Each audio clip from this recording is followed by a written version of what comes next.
Hello students, welcome to the human physiology lectures. आज हम पढ़ेंगे एट्रियल और वेंट्रिकुलर एक्स्ट्रासिस्टोल के बारे में।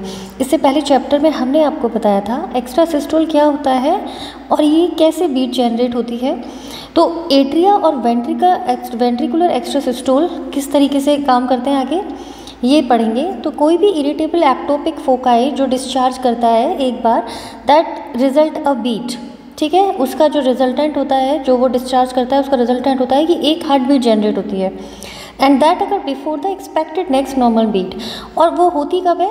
जब ऐसे नोड अपनी नॉर्मल हार्ट बीट जनरेट करने वाला होता है, इम्पल्स जनरेट करने वाला होता है, उससे पहले वो इरिटेबल फोकाई या एक्टोपिक फोकस जो है वो बीट जनरेट कर देता है। और ये बीट जो होती है इसे प्री मैच्योर बीट कहते हैं या एक्स्ट्रासिस्टोल कहते हैं, ठीक है, which transiently interrupt the cardiac rhythm. और कुछ टाइम के लिए ट्रांजिएंटली मीन द वाइल के लिए ये कार्डियक रिदम को डिस्टर्ब कर देती है। कार्डियक रिदम जो ऐसे नोड के थ्रू जनरेटेड इम्पल्स से 72 to 75 बीट्स पर मिनट के हिसाब से रिदम मेंटेन थी, उसमें इंटरप्शन आ जाता है इस एक्टोपिक फोकाई की वजह से। तो ये जो रिदम है जो ऐसे नोड जनरेट कर रहा था, इस रिदम में इंटरप्शन आ जाता है क्योंकि बीच में ही कोई एक्टोपिक फोकाई आके एक प्री मैच्योर बीट जनरेट कर देता है और इसे बोलते हैं एट्रियल एक्स्ट्रासिस्टोल या प्री मैच्योर बीट, जब एक्टोपिक फोकाई जो है वो एट्रिया में प्रेजेंट है। जब ये वेंट्रिकल में प्रेजेंट है तो इसे बोलते हैं वेंट्रिकुलर एक्स्ट्रासिस्टोल या वेंट्रिकुलर प्री मैच्योर बीट। जब ये नोडल पार्ट पे प्रेजेंट है, नोडल एक्स्ट्रासिस्टोल और प्री मैच्योर बीट बोलते हैं, बेसिकली ये एवी नोड के लिए होता है, इसमें ऐसे नोड इंक्लूड नहीं होता, ठीक है। तो अगर हम इसके हिसाब से पढ़ें एट्रियल एक्स्ट्रासिस्टोल, वेंट्रिकुलर एक्स्ट्रासिस्टोल, नोडल एक्स्ट्रासिस्टोल, तो सबसे पहले हम पढ़ते हैं एट्रियल एक्स्ट्रासिस्टोल के बारे में।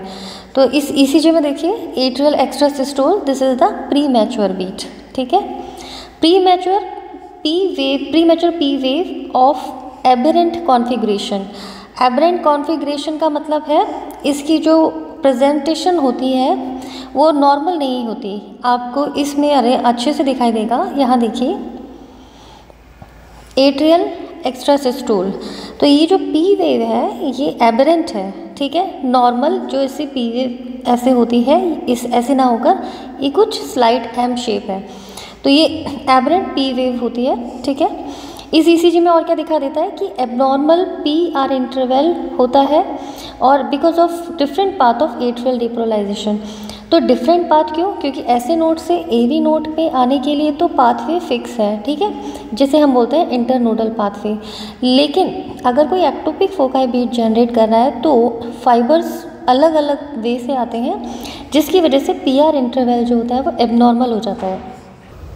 और जैसे कि इसमें दिखाई दे रहा है कि P R interval is short and, तो पी आर इंटरवल जो क्या इंडिकेट करता है? एट्रिया से एवी, एट्रिया में ऐसे नोड से एवी नोड तक इम्पल्स पहुंच जाता है।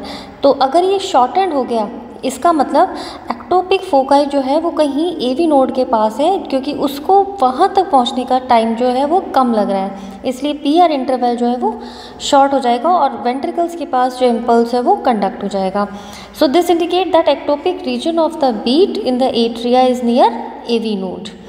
अब होता क्या है कि जब इस तरीके के एट्रियल प्रीमैच्योर बीट जनरेट होती है तो ये जो कार्डियक रिदम होती है वो शिफ्ट हो जाती है और वापस से रीसेट होती है। बिकॉज क्या होता है कि जैसे ही प्री मैच्योर बीट डिस्चार्ज करती है ऐसे नोड पे, वो ऐसी नोड तब रीपोलराइज हो रहा होता है, देन फिर वापस आके नॉर्मल लेवल पे अपने इंटरवल के बाद रिदम जनरेट करता है। ये जो बीच में ऐसे नोड कुछ समय के लिए बीट जनरेट नहीं कर पाया और फिर वापस से ऐसे नोड जो है वो नॉर्मल बीट जनरेट करता है, इसके बीच में एक गैप आता है। जब प्री मैच्योर बीट के इन्फ्लुएंस में कॉन्ट्रैक्शन हो रहा होता है तो उस कंडीशन में ऐसे नोड जो है वो बीट जनरेट नहीं करता और ऐसे नोड वापस इसके कंप्लीट होने के बाद बीट जो जनरेट करता है, क्योंकि उस समय ऐसे नोड रीपोलराइज था, वापस से ये डीपोलराइज हुआ, तो उस कंडीशन को हम बोलते हैं compensatory pause. Interval between premature contraction and the next succeeding contraction is known as compensatory pause. अच्छा, इस कंपनसेटरी पॉज का रीज़न हमने अभी जस्ट आपको बताया, थोड़ा इलेबोरेटली पढ़ लेते हैं कि as premature contraction originated in the atrium, जैसे ही एट्रियम में कोई भी प्री मैच्योर कॉन्ट्रैक्शन ऑरिजिनेट होता है जो कि ऐसे नोड के थोड़ा दूरी पे होता है, प्रॉपर ऐसे नोड के पास ना होकर या तो ऐसे नोड से दूर होता है, खासतौर पे एवी नोड के जस्ट पास होता है, then impulse travels through a considerable amount of atrial muscles. तो जो ये इम्पल्स जनरेट हुआ उसको ट्रैवल करने में एट्रिया के कुछ मसल्स के थ्रू पहुंचना पड़ेगा, ठीक है, क्योंकि मसल्स के थ्रू ये इम्पल्स जो है वो आगे की तरफ बढ़ेगा before it discharge to the sinus node. अब जो कि जब एक्टोपिक फोकाई ने इम्पल्स जनरेट कर दिया, प्री मैच्योर बीट जनरेट कर दी, उस समय ऐसे नोड रीपोलराइज था। ये बीट जब वापस से इधर ऊपर ऐसे नोड के पास पहुंची तो ऐसे नोड जो है उस कंडीशन में दोबारा से नॉर्मल सक्सीडिंग जो है इम्पल्स को जनरेट करेगा, लेकिन उस टाइम दौरान जब प्री मैच्योर बीट जनरेट हो रही होगी उस दौरान कोई इम्पल्स जनरेट नहीं होगा और बाद में रीसेट होकर ये इम्पल्स जनरेट करेगा। इसे बोलते हैं कंपनसेटरी पॉज। ये जो प्री मैच्योर कॉन्ट्रैक्शंस होते हैं फ्रिक्वेंटली अक्सर ही नॉर्मल पर्सन्स में नॉर्मल तौर पे दिखाई देते हैं और कोई भी एबनॉर्मलिटी या पैथोलॉजिकली उसको कंफर्मेशन नहीं मिल पाता। ज़रूरी नहीं है कि किसी पैथोलॉजिक चेंज की वजह से इस तरह के एक्स्ट्रा सिस्टोल आए, नॉर्मली भी आ सकते हैं, हेल्दी पीपल्स में भी आ सकते हैं, एथलेटिक्स में भी देखने को मिलते हैं, माइल्ड टॉक्सिक कंडीशंस में देखने को मिलते हैं, जैसे कि स्मोकिंग के टाइम पे, लैक ऑफ स्लीप है, अगर अल्कोहल का कंजप्शन ज़्यादा किया है, या injection of too much coffee है, या कोई ड्रग का इफेक्ट। तो ये देखिए, this is P aberrant P wave, ठीक है। So this is the atrial extrasystole. So this atrial extrasystole. अब हम पढ़ते हैं वेंट्रिकुलर एक्स्ट्रासिस्टोल के बारे में। अब इस ग्राफ में देख लीजिए, नॉर्मल ईसीजी PQRST, ठीक है, नॉर्मल PQRST। यहाँ पे हमने देखा PR इंटरवल जो है वो बढ़ गया, ठीक है, TP इंटरवल बढ़ गया, ठीक है। इसमें अगर PR इंटरवल जो है अगर ये बढ़ा हुआ है तो इसका मतलब एक्टोपिक फोकाई का जो जनरेशन है वो AV नोड से कहीं डिस्टेंस पे है, ठीक है। और अगर PR इंटरवल जो है वो शॉर्ट हो जाता है, ठीक है, तो एक्टोपिक फोकाई का जो ओरिजिन है वो AV नोड के नियर है, ठीक है। ये ECG चेंजेस में आपको देखने के लिए पता चलेगा कि अगर PR इंटरवल जो है वो शॉर्ट है तो उस कंडीशन में जो एक्टोपिक फोकाई है, एक्टोपिक फोकाई, तो इसका ओरिजिन होगा AV नोड के नियर, ठीक है। और अगर ये शॉर्ट एंड नहीं, ये लॉन्ग है, थोड़ा बड़ा है, तो AV नोड से डिस्टेंस पे होगा। तो ECG चेंजेस में देखने पर यह मालूम करा जा सकता है कि जो एक्टोपिक फोकाई है वो नियर टू AV नोड है या डिस्टेंस टू AV नोड है और ऐसे नोड से तो दूर है, ठीक है। जब हम वेंट्रिकुलर एक्स्ट्रासिस्टोल के बारे में बात करते हैं तो आप यहाँ देखिए, वेंट्रिकुलर एक्स्ट्रासिस्टोल यानी एक्टोपिक फोकाई का जो जनरेशन है वो कहीं ना कहीं वेंट्रिकल्स में है, ठीक है। इस तरीके की ECG में आपको क्या देखने को मिलेगा कि जो P वेव हो कई बार एब्सेंट होती है और QRS कॉम्प्लेक्स प्रोलॉन्ग भी होता है, ये देखिए ड्यूरेशन बढ़ गया, और बाइजेर टाइप का होता है, ये देखिए M शेप दिखाई दे रहा है। इसका जो कंपनसेटरी पॉज होता है वो लॉन्ग होता है, अक्सर, हमेशा नहीं हो सकता लेकिन अक्सर लॉन्ग होता है। दूसरी एक और चीज़ होती है कि कंपनसेटरी पॉज का जो टाइम ड्यूरेशन होता है वो 2 R वेव्स के बीच के बराबर यानी एक कार्डिक साइकिल के बराबर का होता है। यहाँ देखिए, एक ये R वेव है, एक ये R वेव है, तो एक कंपनसेटरी पॉज जो होता है वो T और P के बीच में, दूसरी जब तक नॉर्मल रिदम जनरेट नहीं होती तब तक वो एक कार्डिक साइकिल के बीट के बराबर का डिस्टेंस होता है।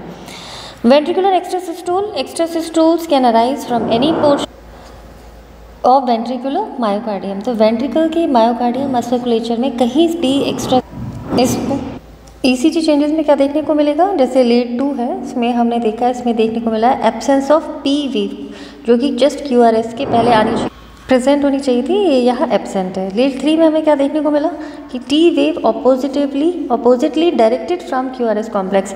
ये जो QRS कॉम्प्लेक्स है, QRS कॉम्प्लेक्स और T वेव दोनों पॉजिटिव डिफ्लेक्शन की वेव है, लेकिन T वेव जो है वो अपोजिट डायरेक्शन में होती है। अब इसको आप इस डायग्राम में बहुत अच्छे से समझ पाएंगे कि ये देखिए, ये टी वेव जो है वो नीचे की duration of Q R S बढ़ जाता है, इसके साथ साथ बाइजेयर टाइप का होता है। ठीक है, अब ये जो Q R S complex prolong है और बाइजेयर टाइप है, इसकी वजह से क्या होता है, इसका कॉज क्या है, इसकी जो ये प्रेजेंस है इसकी वजह, इसकी इम्प्लीकेशन क्या है मेनली कि slow spread of impulse from ectopic foci, यानी वेंट्रिकल में जो एक्टोपिक फोकाई है वो जो इम्पल्स जनरेट कर रहा है वो बहुत स्लो स्पीड में है और स्लो इम्पल्स है, जिसकी वजह से वेंट्रिकुलर मस्कुलेचर को डीपोलराइज होने में टाइम ज़्यादा लग रहा है। तो टाइम ज़्यादा लगने की वजह से क्यू आर एस कॉम्प्लेक्स का जो ड्यूरेशन है वो बढ़ जाता है। और इसके अलावा चूँकि एब्रप्टली इसकी जो प्रेजेंस है वो बाइजेयर टाइप आती है, ऐसा ना हो, ऐसी प्रेजेंट नहीं है, इसका मतलब सारी मसल्स जो है वो एक साथ डिपोलराइज जो है प्रॉपर वे में साइमल्टेनियसली नहीं हो पा रही हैं। Compensatory pause is often long, अक्सर लॉन्ग होता है। इसका क्या कारण होता है, पहला तो ये कि retrograde transmission of depolarization to atria usually does not occur with a premature beat, so atrial rate remains unaltered. Atria से वेंट्रिकल्स में transmission it's a normal proper way. Ventricle में अगर कोई एक्टोपिक फोकाई है और वहाँ से impulse generate हो रहा है तो ये इम्पल्स जो है वो एट्रिया की तरफ रेट्रोग्रेड ट्रांसमिशन नहीं होता, इसलिए उस समय एट्रिया की जो इम्पल्स जनरेशन है उसमें कोई भी चेंज नहीं आता। दूसरा, atrial depolarization that follows the premature ventricular beat arrives while AV node is still refractory.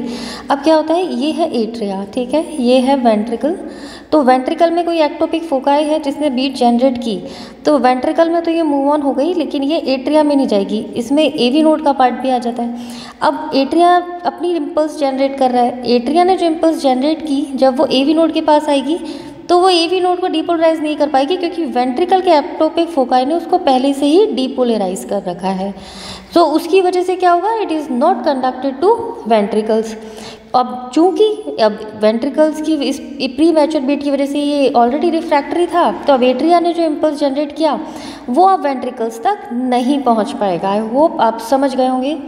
So this create a pause in ventricular rhythm, और यही वजह है कि P Q R S T के बीच में ये एक पॉज आ जाता है। ठीक है, तो ये पॉज जो है ये एक दो आर वेव्स के बीच के बराबर का डिस्टेंस होता है। और ये क्यों हुआ, क्योंकि जब वेंट्रिकल ने बीट जनरेट की तो उस समय एवी नोड रिफ्रैक्टरी पीरियड में था, तो जब एट्रिया ने, इसलिए एट्रिया की कोई भी जो इम्पल्स है वो रेट्रोग्रेड वेंट्रिकल में की एट्रिया में जाएगी नहीं, और एट्रिया ने जो इम्पल्स जनरेट की चूँकि AV node already refractory phase में है, देन उस कंडीशन के अंदर वो इम्पल्स वेंट्रिकल तक नहीं पहुँचेगी। जब वेंट्रिकल्स के पास नहीं पहुँचेगी तो वहाँ पे एक पॉज आ जाएगा, यानी उस समय कोई हार्ट बीट नहीं होगी। So this is another reason of compensatory pause, beat following the ventricular premature contractions. और इसके बाद जो बीट जनरेट हुई, जब प्री मैच्योर कॉन्ट्रैक्शंस के बाद आफ्टर जो बीट जनरेट होगी वो बीट क्या होगी, पहले की बीट से ज़्यादा स्ट्रॉन्गर होगी। ठीक है, और स्ट्रॉन्गर होगी, और इसीलिए ये जो बीट है जो स्ट्रॉन्गर होती है ये इजीली डिटेक्टेड भी हो जाती है। ठीक है, सो फाइनली अगर आपसे पूछा जाए एट्रियल एक्स्ट्रा सिस्टोल या वेंट्रिकुलर एक्स्ट्रा सिस्टोल, तो इस चैप्टर के थ्रू आप उसकी फिजियोलॉजी जो है पैथोफिजियोलॉजी आप बता पाएंगे, और उससे रिलेटेड शॉर्ट नोट क्वेश्चंस या वाइवा वॉइस क्वेश्चंस के आंसर्स, एमसीक्यूज़ के आंसर्स आप दे पाएंगे।